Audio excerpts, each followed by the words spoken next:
Arthur's journey is a descent into the abyss of societal neglect and personal turmoil. The society peels back the layers of his existence, revealing a man grappling not only with mental health challenges but also with a world that seems indifferent to his struggles. Bad things happen to him at every turn, and the cumulative weight of these adversities becomes the crucible in which the Joker is forged. The birth of the Joker is an intricate dance between the fragility of Arthur Fleck's sanity and the relentless blows dealt by a callous society. The metamorphosis is not a sudden eruption, but a slow burn, each torment, each indignity a spark that ignites the powder keg of Arthur's unraveling psyche. Arthur is born into a world that seems designed to break him. The world paints a portrait of a man drowning in the cacophony of his own laughter, an ironic soundtrack to a life devoid of joy. At the outset, Arthur is relegated to the margins, unseen and unheard, a face lost in the vastness of Gotham's indifferent landscape. The birth of the Joker is an alchemy of societal neglect, personal tragedy, and a descent into the abyss of mental anguish. Arthur, a failed comedian, attempts to navigate a city that mocks his aspirations and crushes his dreams.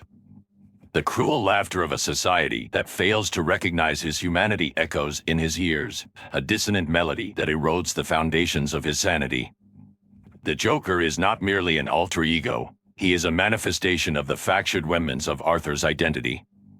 As he embraces the chaotic persona, it's a desperate act of self-preservation, an assertion of agency in a world that has constantly stripped him of it. The painted grin becomes a mask, concealing the scars of a life marred by tragedy. The Joker. His laughter echoes through the corridors of the asylum, a dissonant melody that resonates with the darkest corners of the human psyche. I've studied him, delved into the abyss of his fractured mind. The Joker is not merely a criminal, he's a reflection of the broken pieces of society, a distorted mirror that forces us to confront the chaos within ourselves. It's easy to label him as irredeemable, to succumb to the darkness and see only an enemy. But I see beyond the facade of madness. I see a man who has been consumed by the very madness he perpetuates. I want to help him, not out of naivety, but out of a belief that even the most deranged soul can be salvaged. The Joker didn't choose his path. He was a victim of circumstance, a casualty of a society that failed to protect its own. It's a daunting task, I know, but I've sworn an oath to save Gotham not just from external threats but from the monsters that dwell with him. Some argue that ending the Joker would be a solution, that it would spare countless lives from his malevolence. But I've treaded the precipice of darkness, and I've vowed never to succumb to the temptation of taking a life. No matter the cost, no matter the personal toll, I will not become the very thing I fight against.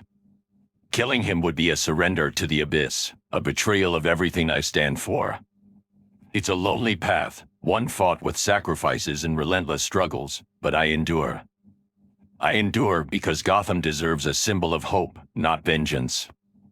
And in trying to rehabilitate the Joker, I strive to prove that even in the face of seemingly insurmountable evil, there exists a glimmer of humanity that can be rekindled.